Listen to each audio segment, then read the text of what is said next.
যখন আওয়ামী লীগ জিতে তখন তারাই জেতে, আর যখন আওয়ামী লীগ হেরে যায় তখন আমরা সবাই হেরে যাই। এই Alright. বাস্তবতাটা আপনি খেয়াল করেন, গত 6 মাস অর্থনীতির কোনো খবর নেই, গত 6 মাস বিজ্ঞান প্রযুক্তির কোনো খবর নেই, গত 6 মাস 1 বছর আপনি কোনো শান্তি শৃঙ্খলা শিক্ষার খবর নেই। আপনি শুধু একে হটাবো ওকে হটাবো, আমার এই সংস্কার আমার এইটা। This is not the way Bangladesh. আমার মনে হয় না বাংলাদেশ এটা ডিজার্ভ করে। বাংলাদেশের মেহনতি মানুষ, শিক্ষিত মানুষ, অর্ধশিক্ষিত মানুষ, গরিব মানুষ, দরিদ্র মানুষ, এরা এটা ডিজার্ভ করে না। এদেরও ভালো থাকার অধিকার আছে, এবং ভালো থাকার অধিকারের জন্যই মুক্তিযুদ্ধ হয়েছিল। এখন শেষ করার আগে যেটা বলতে চাই, যারা মুক্তিযুদ্ধই স্বীকার করে না তারা মুক্তিযুদ্ধের বাংলাদেশকে ভালোবাসবে কি করে, এগিয়ে নেবেই বা কি করে? অদ্বৈত, আমাদের দেশের যে বর্তমান রাজনৈতিক অবস্থা, যদিও আপনি সবই জানেন, দূরে থেকে আসলে বেশি জানা যায়। তো আমরা যারা কাছে আছি আমরা তো ঘটনার ভেতরে থেকে অনেক সময় বুঝতে পারি না। তো কতগুলো জিনিস এই মুহূর্তে খুব আলোচিত হচ্ছে, যেমন এটা জুলাই মাস, গত জুলাই মাসেই কিন্তু আন্দোলনটা শুরু হয়েছিল। বলতে গেলে সেভাবে বলতে গেলে যে আন্দোলনের 1 বছর আমরা ধরতে পারি। এর মধ্যে কতগুলি বিষয় নিয়ে বেশ আলোচনা হচ্ছে, যেমন জুলাই একটা তারা ডিক্লারেশন প্রোক্লেমেশন করতে চাচ্ছে, এটা নিয়ে সরকার করতে পারবে কি পারবে না। এর মধ্যে আবার দেখলাম যে এনসিপির নেতা নাহিদ ইসলাম বলছে এই সরকারের উপরে তারা আর ভরসা করতে পারছে না, এবং অগাস্টে তারা নিজেরাই ঘোষণা করে দিবে। তো এটা তো নিজেদের ঘোষণা করার বিষয় নয়, এটা তো একটা সামগ্রিক আন্দোলন ছিল। কোনো একটা দল ঘোষণা করলে কেমন হবে, সরকার যখন ঘোষণা করবে তার সঙ্গে সবাই সম্পৃক্ত থাকবে কি থাকবে না, সেটাও তো একটা আলোচনার বিষয়। এই জুলাই প্রক্লেমেশনে যেটা হচ্ছে, তারপরে আপনার আরেকটা জিনিস যে রাজনৈতিক মত তৈরি করা সংস্কার বিষয়ে আমরা দেখছি কেবল মিটিং হচ্ছে মিটিং হচ্ছে, তাতেও কোনো ফল হয়তো আসছে না। তো এরকম একটা বাস্তবতায় দাঁড়িয়ে আপনার কি মনে হচ্ছে আমাদের দেশের রাজনীতি আসলে সামনের দিকে কেমন যাচ্ছে? শুরুতেই আপনি একটা গুরুত্বপূর্ণ বিষয় উপস্থাপন করেছেন। তার আগে আমি একটা কথা বলতে চাই, পৃথিবীতে আপনি আমাকে আফ্রিকারও একটা দেশের নাম বলতে পারবেন না যেখানে ক্ষমতায় থাকা একজন মানুষ একটা ম্যাগাজিন নিয়ে, এবং সেই ম্যাগাজিন ধরা পড়লো ওহ, আপনার এয়ারপোর্টে, নির্বিঘ্নে পার হয়ে গেল সহকারীকে দিয়ে। এখন তাহলে সিকিউরিটির প্রয়োজন কি? এবং আমি আরেকটা জিনিস, আমি গণমাধ্যমকে ধরেন, আমরা দীর্ঘ সময় ধরে গণমাধ্যমের সাথে আছি। আপনি তোয়াব ভাইয়ের অধীনে কাজ করেছেন, আমি তোয়াব ভাইয়ের অধীনে লেখালেখি করেছি, বজলুর রহমানের অধীনে লিখেছি, আহমেদুল কবিরের অধীনে লিখেছি। তো আমরা এদের কাছ থেকে যেটা শিখেছিলাম যে সাংবাদিকতা, নিষ্ঠা এবং নিয়ম, কেজি মোস্তফা, আমি যদি নামগুলি বলি, যে জি, একটা নিয়ম আছে, সন্তোষ দা কিংবা ধরেন যাদের কথাই বলি না কেন, একটা নিয়ম আছে, লেখাপড়া জানতে হয় মিনিমাম। আমাদের সাংবাদিকরা দেখলাম ম্যাগজিন এবং ম্যাগাজিনের তফাৎ বোঝে না। আমি প্রথম ভেবেছিলাম ও বোধহয় কোনো ম্যাগাজিন নিয়ে যাওয়ার সময় ধরা পড়েছে, পরে বুঝলাম it was a magazine, it's not magazine, right? এবং দেখেন, যেটা মুশকিল, যেটা আশ্চর্যের বিষয়, সেটা হচ্ছে এটা নিয়ে কেউ কোনো কথা বলছে না। এবং আপনি যেটা বললেন যে প্রোক্লেমেশন তো দূরের কথা, স্বরাষ্ট্র উপদেষ্টা বাচ্চা ছেলের মতো বলছে যে মোবাইল এবং কি যেন নিতে চশমা গিয়ে এটা না চশমা নিয়ে, চশমা। চশমা, এটা না হ্যাঁ, নিতে গিয়ে এটা, এটা না নিতে গিয়ে এটা। এই জন্য আমি স্যাটায়ার করে বলেছি যে চাটগায় একটা কথা আছে, গুড়া ভর মতো আচার খন, মানে বাচ্চা ছেলের পেশাবে আচার খাওয়া। বুঝতে পেরেছেন? তো এটা তো অনেকটা তাই হয়ে গেল না? এটার তো একটা ডিক্লারেশন প্রয়োজন ছিল যে কেন এটা ঘটেছে এবং ভবিষ্যতে এটা ঘটবে না। এটার থেকে আপনি, তার যারা ফলোয়ার, তার যারা, তাকে যারা পীর মানে, তারা যে উৎসাহিত হবে না তার গ্যারান্টি আপনি কোথায় পেলেন? এবং আরেকটা জিনিস হচ্ছে, এটা তো নিশ্চিত হয়ে গেল যে নিয়ে যাওয়াও যেতে পারে, আবার ধরা পড়লে দিয়েও চলে যাওয়া যেতে পারে। তাকে তো জিজ্ঞাসাবাদও করা হলো না। তাহলে আপনি কোনো কিছু না। আইনের মুখোমুখি, হ্যাঁ আইনের মুখোমুখি তো সবাইকে হতে হবে, তাই না? না, একটা জিনিস আপনি খেয়াল করেন, আপনি যে পয়েন্টগুলো ধরেছেন এগুলো নিয়ে আমি নিজে কথা বলেছি। মানে একটা জিনিস হলো কি, উনি যখন ওনার প্রোটোকল অফিসারকে দিয়ে গেলেন, উনি তো সেটাও পারেন না। অস্ত্র জি, কিন্তু আপনার একান্ত ব্যক্তিগত, আপনি কাউকে দিয়ে যেতে পারবেন না, কারোর কাছে হস্তান্তর করতে পারবেন না।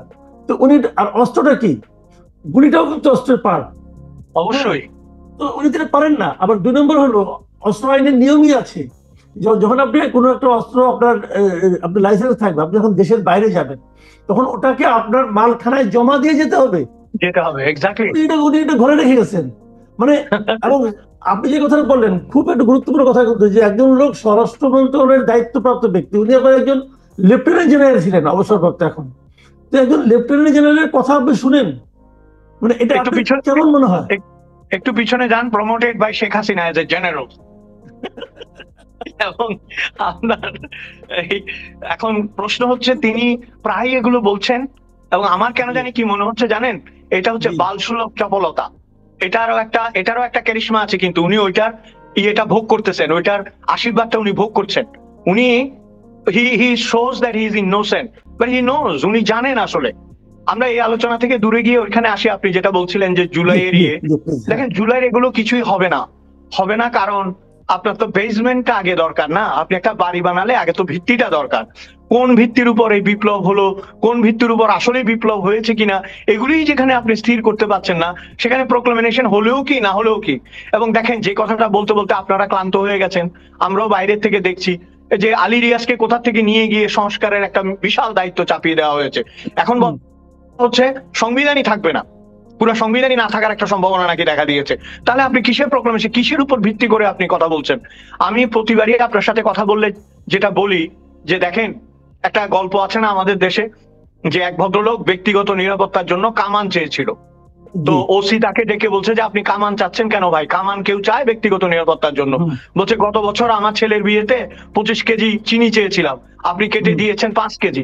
তো আমি ভাবলাম যদি কামান চাই অ্যাটলিস্ট একটা পিস্তল পাবো, তাই না? এখন এখন প্রশ্ন হচ্ছে আপনার, এরা যে কি করছে, কিসের? আপনি আমাকে বলেন যে জুলাই স্মারকটা কিসের, কিসের এটা? মানে এটার ভিত্তিতে কি হবে? এরকম গণ অভ্যুত্থান পৃথিবীর বিভিন্ন দেশে হয়েছে কিন্তু। এবং আপনারা যাকে হটিয়েছেন, আমার কাছে বারবারই যেটা মনে হচ্ছে যে জিনিসটা আমরা আর দেখতে চাই না বলে এটাকে মনে মনে করা হয়েছিল যে এটা ঘটেছে, এবং এটাকে সমর্থন করেছে অনেকে। আমরাও অন্তর্গতভাবে চেয়েছি যে অচলায়তনের অবসান হোক, একনায়কতন্ত্রের অবসান হোক, কিন্তু আপনারা আবার সেই রূপেই ফিরে আসছেন। এবং এগুলো কি আপনার বলছে যে নতুন বাংলাদেশ, আপনি দেখেছেন নিশ্চয়ই, পরে বোধহয় দিবসটা বোধহয় না পালানোরও সিদ্ধান্ত হয়েছে। এরা তো নিকট ইতিহাসও জানে না। রাইট, মাঝখানে তারা একটা শব্দ খুব মানে একদম শুরুর দিকে আমরা শুনলাম যে নতুন রাজনৈতিক বন্দোবস্ত। 1 বছরের মধ্যে আমি বুঝতে পারি নাই বন্দোবস্তটা কিসের, কিসের নতুন রাজনৈতিক বন্দোবস্ত। আচ্ছা, নতুন রাজনৈতিক বন্দোবস্ত, আমি ইতিহাসের ভালো ছাত্র ছিলাম, লর্ড কর্নওয়ালিসের চিরস্থায়ী বন্দোবস্তই টিকে নাই। ওইটার নাম ছিল চিরস্থায়ী বন্দোবস্ত। চিরস্থায়ী বন্দোবস্ত জীবনের জন্য অ্যাবলিউট হয়ে গেল, মানে অবসলিউট হয়ে গেছে। আর আপনি এই বন্দোবস্ত টিকবে? আপনার মাথা খারাপ। আর একটা কথা শুনেন, যে কথাটা আপনি বলেন এবং অনেকে বলে, বাংলাদেশে আওয়ামী লীগ হচ্ছে তৃণমূল পর্যায়ের একটা দল। আমরা সমর্থন করি বা না করি, এই বাংলাদেশ নামটি, বাংলাদেশের মুক্তিযুদ্ধ এবং ইতিহাস আওয়ামী লীগের হাত ধরে বড় হয়েছে, জন্ম হয়েছে। আওয়ামী লীগের যারা নিরীহ কর্মী আছে মাঠে গ্রামে গঞ্জে, আমি তো সবসময় একটা কথা বলি, এটা লিডারশিপটা ছিল অপদার্থ, যে কারণে আজকে এই পরিণতি ভোগ করতে হচ্ছে। কিন্তু প্রতি গ্রামে প্রতি মহল্লায় 2 জন লোক আছে যে আওয়ামী লীগের জন্য প্রাণ দিতে পারে, যেটা আর কোনো দলের নাই, বুঝছেন? তাহলে এই দলটাকে মানে আপনার রিকনসিলিয়েশনের কথা বলছে, জামাতের সাথে রিকনসিলিয়েশন করা হয় নাই বলে আস্ফালন করছে, খেদ করছে, দুঃখ করছে, কিন্তু আওয়ামী লীগের সাথে রিকনসিলিয়েশনের কথা বলছে না। আরে আওয়ামী লীগের নেতৃত্বকে বাদ দিয়েই তো রিকনসিলিয়েশন করতে হবে, তাই না?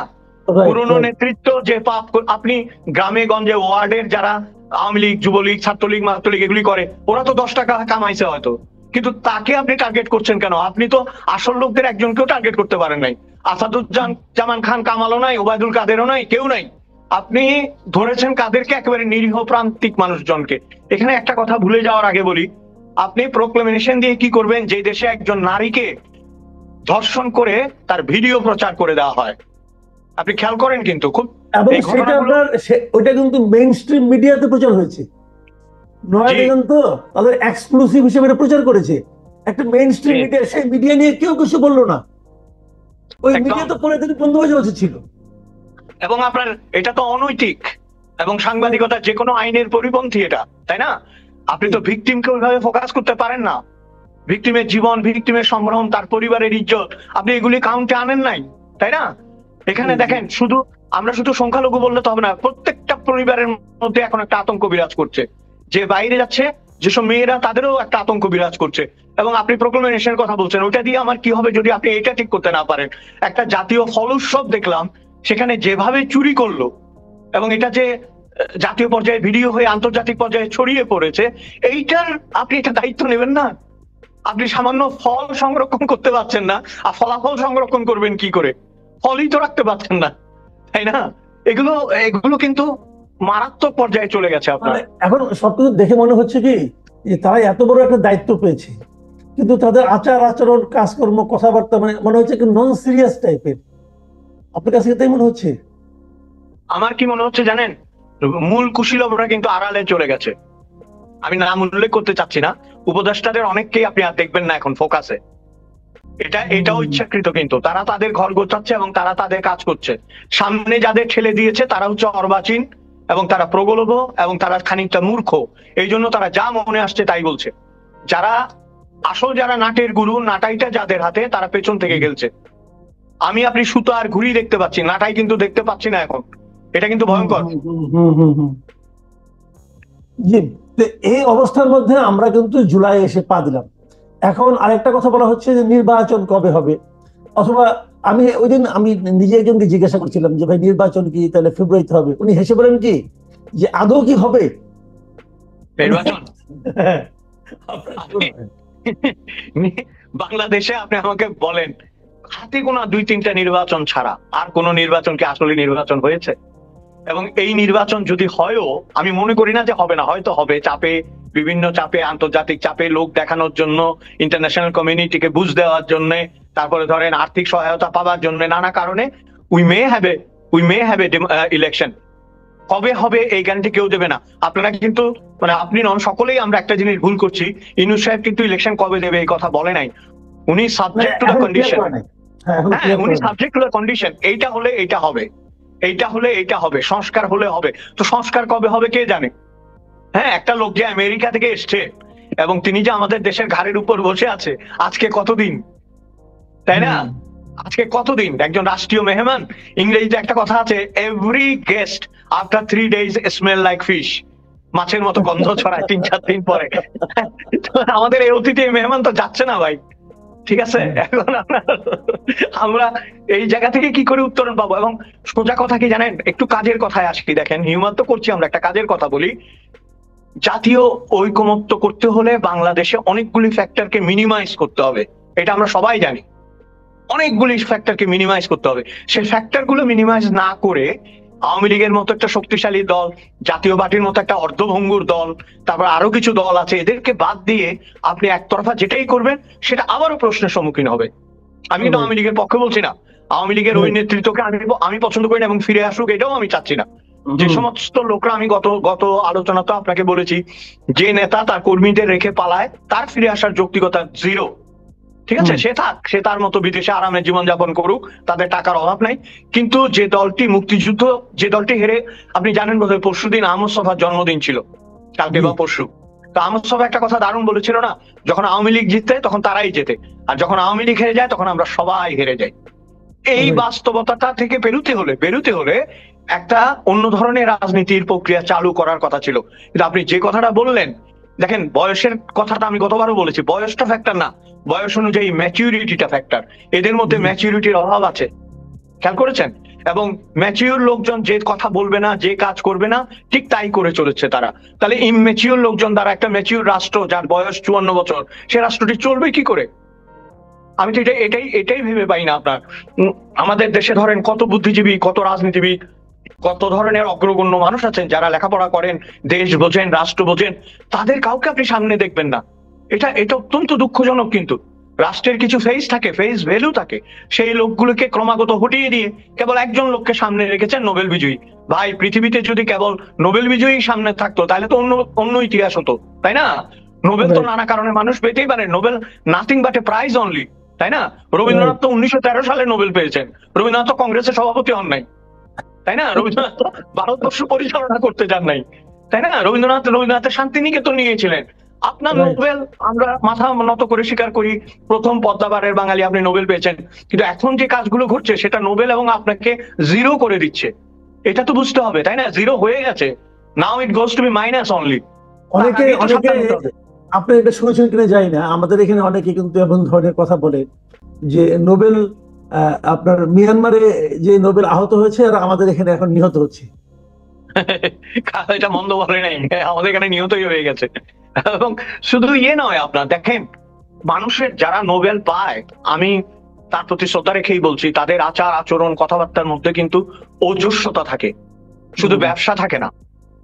ও আপনার একটা তেজ থাকে, কথার মধ্যে একটা অনুপ্রেরণা থাকে, ঐক্যের একটা ব্যাপার থাকে। হ্যাঁ, আপনি মিষ্টি করে হাসলেন এবং চুপ করে থাকলেন, এটাতে আসলে আমি জানি না, এটাতে আমার কথা হচ্ছে এটা রাষ্ট্র পরিচালনার জন্য এর কোনো প্রয়োজন নেই। আপনাকে কোথাও কোথাও দৃঢ় হতেই হবে। যারা রাষ্ট্র পরিচালনা করেছেন এবং যারা পারেননি, দেখেন না পেরেও কিন্তু নেলসন ম্যান্ডেলা একজন হিরো। তিনি রাষ্ট্র পরিচালনা করতে পারেননি, সরকার পরিচালনা করতে পারেননি, কিন্তু he is a national hero. কারণ তিনি জানতেন কখন নিতে হবে, কখন ছেড়ে দিতে হবে। আমাদের দেশে right. কখন নিতে হবে এটা জানে, ছেড়ে দিতে হবে কেউ জানে না এটা। ছাড়ার কথা কেউ বলে না। না, এবং যতক্ষণ পর্যন্ত তাকে তাড়ানো না হয় সে যায় না। এটা একটা অদ্ভুত জিনিস, কিন্তু উনি কাজটা যে পারছেন না এটাও বুঝছেন না। বুঝলেও বলছেন না। হ্যাঁ, বুঝছেন না, হয়তো টের পাচ্ছেন কিন্তু বলছেন না। এবং এই না বলাটাই যে বলছিলাম না আপনার, যে মানে নোবেল বিজয়ীদের অনেক বক্তব্য আছে যেগুলি উদ্ধৃত করলে সহজ হয়ে যাবে, সেই রকম উদ্ধৃতিও তো পাচ্ছি না আমরা। উনি যদি এগিয়ে এসে বলতেন যে রাষ্ট্রের এই কারণে, ঐক্যের কারণে, এই কারণে এইটা আমি করব, এই ধরনের কথাও তো বলছেন না, তাহলে আমরা ভরসাটা পাবো কোথায় আসলে? আমি একটা কথা আপনাকে বলতে চাই, আমাদের তো সময় সংক্ষিপ্ত, আমি একটা কথা বলতে চাই যে আমরা পজিটিভ একদম শেষ পর্যায়ে বাংলাদেশ, চলে আসছি।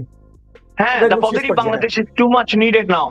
আমি কাদের জন্য ভাবি জানেন? আমাদের জীবন কিন্তু আমরা যাপন করে ফেলেছি, জি আমাদের জীবন আমরা যাপন করেছি, আমরা অনেক ইতিহাসের সাক্ষী, আমরা 75-এর সাক্ষী, আমরা আপনার নানা ধরনের অগণতান্ত্রিকতার বিরুদ্ধে ঐক্যের সাক্ষী, বাংলাদেশের উন্নতির সাক্ষী, বাংলাদেশের ক্রিকেটের সাক্ষী, অনেক কিছু সাক্ষী আমরা। যে বাচ্চাগুলো এখন বড় হচ্ছে তাদের কথা ভাবতে হবে। তারা কিশোর গ্যাং দেখছে, তারা মব দেখছে, তারা লুটপাট দেখছে, তারা দেখছে অস্ত্র নিয়ে বিমানবন্দর দিয়ে পার হয়ে যাওয়া যায়, তারা কোনো ঐক্য দেখছে না, আশা দেখছে না, ভবিষ্যৎ দেখছে না, চাকরি দেখছে না। এই ধরনের একটা বাংলাদেশের জন্য আপনি জুলাই বিপ্লব করেছিলেন। যে বিপ্লবী আপনি করেন, আপনি মানুষকে তো একটা ডেস্টিনেশন, একটা পথ, একটা গন্তব্যের কথা বলবেন। আপনি খেয়াল করেন গত 6 মাস অর্থনীতির কোনো খবর নেই, গত 6 মাস বিজ্ঞান প্রযুক্তির কোনো খবর নেই, গত 6 মাস, 1 বছর আপনি কোনো শান্তি শৃঙ্খলা শিক্ষার খবর নেই। আপনি শুধু একে হটাবো, ওকে হটাবো, আমার এই সংস্কার, আমার এইটা। This is not the way Bangladesh. আমার মনে হয় না বাংলাদেশ এটা ডিজার্ভ করে।